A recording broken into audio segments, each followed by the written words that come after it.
Today on Film Facts, we're heading to the far future of 2019.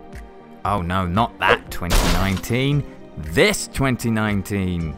A world where Atari still seems to have some sort of relevance. Well, it was the 1980s, I guess. I mean, it was 2019, I guess.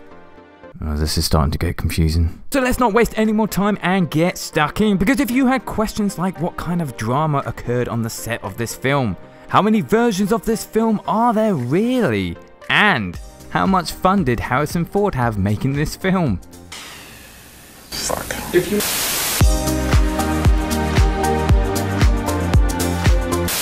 Oh, would you look at that? It's number 1. So, Blade Runner is a 1982 science fiction film directed by Ridley Scott, who has directed such films as Alien, Gladiator, and The Martian, along with a fuckload of other films. The film stars Harrison Ford, Rutger Hauer, Sean Young, and Edward James Olmos. Blade Runner is based, very loosely, on the Philip K. Dick novel Do Androids Dream of Electric Sheep, released in 1968.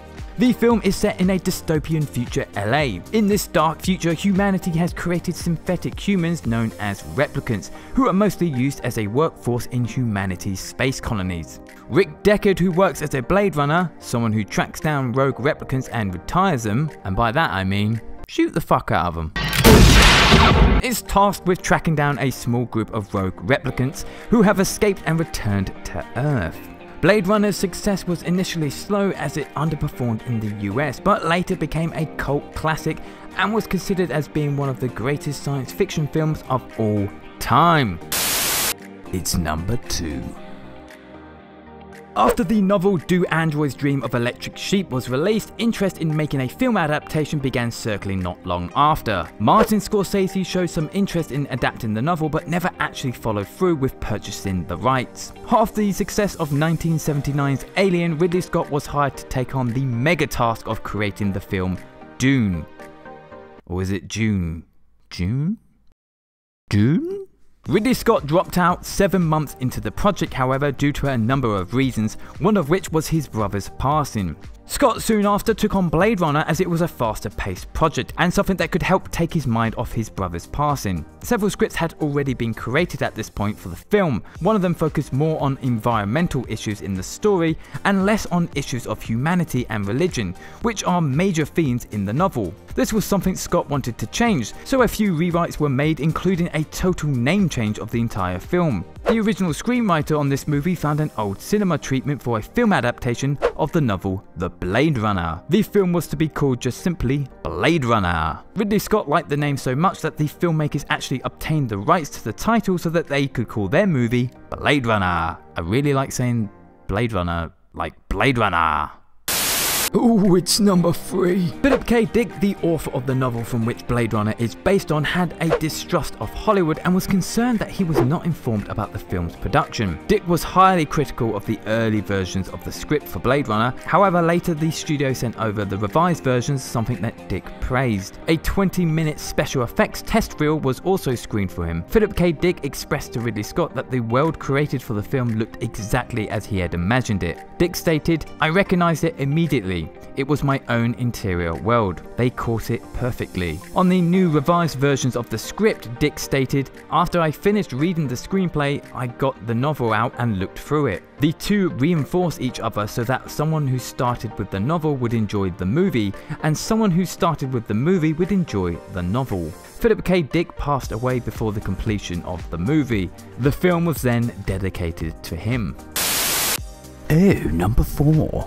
During the production of this film, director Ridley Scott and Harrison Ford often butted heads, with Ridley Scott stating in 2006 that Harrison Ford was one of the biggest pain in the asses he had ever worked with. And he's worked with Russell Crowe. One of the points of friction was the fact that despite Ridley Scott's success with the film Alien, he was still seen as a newbie to Hollywood. This caused a bit of distrust between members of the cast and crew and him, most notably with Harrison Ford. Ford described Blade Runner as not being one of his favourite films to work on, stating that the cause of this came down to the friction with Ridley Scott and multiple changing visions of the film. In the original theatrical release of Blade Runner, the film features a narration from Ford's character Deckard, something that Harrison Ford hated and was never part of the original plan for the film. Ford was strongly against the idea of having a narration throughout the story and believed the film worked just fine without it. Ford stated that, "I went kicking and screaming to the studio to record it, and if you've ever heard that version of the film, it's painfully obvious that that is a man who would rather be doing anything else than reading those lines." Fuck. If you want to just try. Wait a second. Just let me think.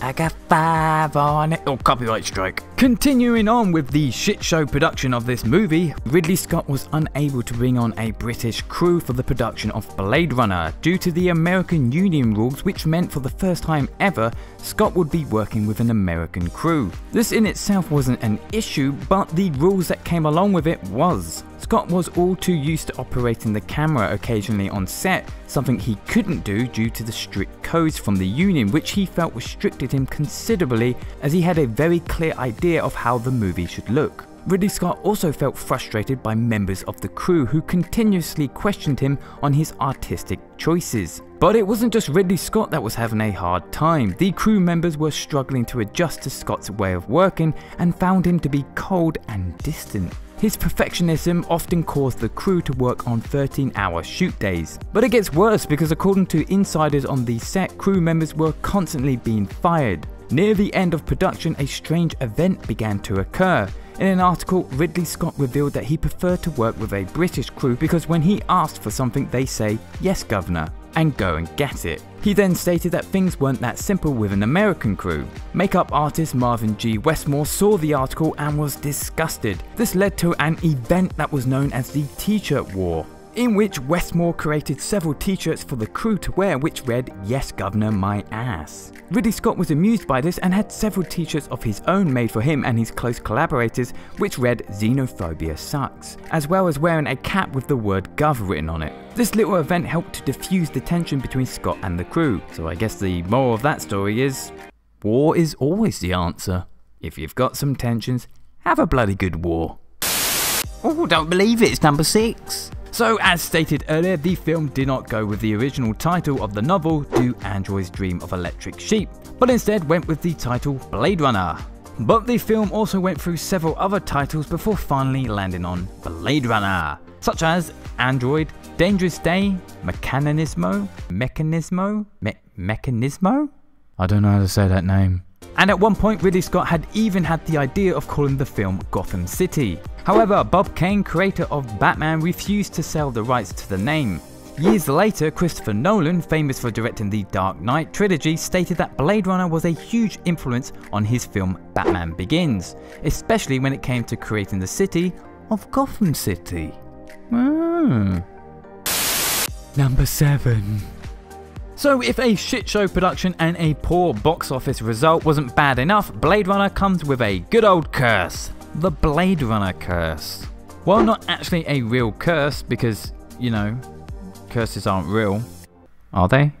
The folklore states that the movie was somewhat of a curse to the companies who featured their logo as product placements within the film. While they were big at the time, their success began to crumble considerably within the next decade after the release of Blade Runner. So let's take a look at some of them. One of the most famous one was Atari, who at the time of the film's release dominated the video game market with their consoles and video games. But shortly after Blade Runner's release, Atari and the rest of the video game industry experienced a huge crash. This would be an event that the company would never truly recover from. By the 1990s, Atari was nothing more than a brand logo offering very little in the way of actual products. Atari would later resurface in the future, but this was an entirely different company that had adopted the former company's name and logo. Another example is the company Pan Am, an American airline company which experienced both a terrorist bombing on one of their flights, Flight 103, and also went bankrupt in the year of 1991.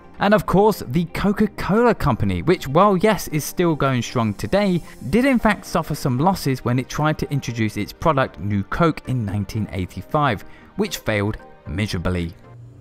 How do you even drink that? Because it's delicious. What? You wanna know a secret? It's number 8. Blade Runner was a visual effects masterpiece at the time, using many different techniques to bring the world to life. This included such techniques as miniatures, matte paintings, props and vehicles, all based on the designs of Sid Mead, who was known as a science fiction artist and was originally only hired to work on the flying vehicles in the film known as the Spinners. Ridley Scott enjoyed Mead's work so much that he decided to hire him to design the entire world of Blade Runner. Not all of Sid Mead's ideas made it into the movie, however, as he had much more visual ideas for the city of future LA. Some of these included an enormous freeway and more insane monumental buildings dwarfing the rest of the city. However, these ideas couldn't be realized due to the already restrained budget of the film. The huge landscape shots of the city were of course created using miniatures with insane detail. Most of the buildings we see were miniature versions of LA buildings with extra parts fitted on top of them to give them that future look. I could do an entire video on its own just on the effects process of this film, but I can't right now because I gotta catch a bus or something. Whatever. Next! Good heavens, number 9. This movie has more versions of itself than bloody Doctor Who, so let's take a look at those versions. First up, we have the 1982 work print prototype, which was essentially what it sounds like. It was a rough work print of the film that was shown to test audiences in Denver and Dallas. This version was also shown again in 1990 and 1991 in LA and San Francisco. This work print prototype of the movie would eventually be the cause of 2 more versions of Blade Runner, the US theatrical version and later the official director's cut. Although it's not really official director's cut. We'll get to it. Next up, we got the theatrical release. This was a version that was heavily influenced by the studio. This version included a happy ending as well as the addition of Harrison Ford's voiceover, something that Ford was heavily against as we spoke about earlier. In fact, it's been suggested that Ford intentionally performed the voiceover badly so that they would not include it in the film. But guess what? They did. Then we got the international theatrical release, which was largely the same as the US version but included 3 more violent action scenes. This version was released in Europe, Australia and Asia. Next we got the US broadcast version, which was a toned down version of the theatrical cut in order to meet US broadcasting restrictions. This version made edits to the violence, profanity and nudity. Next up, we got the director's cut released in 1992. This version was born from the 1982 work print version of the film, after its positive reactions. This version has a number of notable changes made to the film, including the removal of Decker's voiceover, the inclusion of a dream sequence featuring a unicorn running through a forest, and the removal of the happy ending, instead opting for a more ambiguous ending, questioning Deckard and Rachel's fate. More importantly, this version of the film puts into question whether Deckard himself is human or a replicant. Ooh. Although called the director's cut, Ridley Scott had very little supervision over its creation and never really considered it his true vision, which leads us onto the final cut. Ridley Scott's final cut was released in cinemas and on DVD, Blu-ray and HD DVD in 2007. This version was the only version that Ridley Scott had complete artistic control over. The entire film was digitally remastered in this version. The full unicorn dream sequence was included, as well as the extra violent scenes that was included in the international version. I say, old chap, it's number 10. To say Blade Runner was influential would be an understatement. Blade Runner had and continues to have a large cultural impact in novels, films, video games, anime, TV and more. Blade Runner helped influence certain elements in many films such as The Fifth Element, The Matrix, Ghost in the Shell and Total Recall. Probably both of them. Producers of the reimagined Battlestar Galactica have cited Blade Runner as one of the major influences for the show. Blade Runner helped shape the cyberpunk subculture and inspire the designs of actual vehicles, such as this monstrosity. Blade Runner also influenced countless video games such as Deus Ex, the Mass Effect series, and the obscure David Cage game The Nomad Soul, featuring an original song by David Bowie? How'd they rope him into that shit? Speaking of video games, Blade Runner had 2. One from 1985 simply called Blade Runner, and another in 1997 simply called Blade Runner. Blade Runner also spawned a sequel 15 years later, named Blade Runner 2049.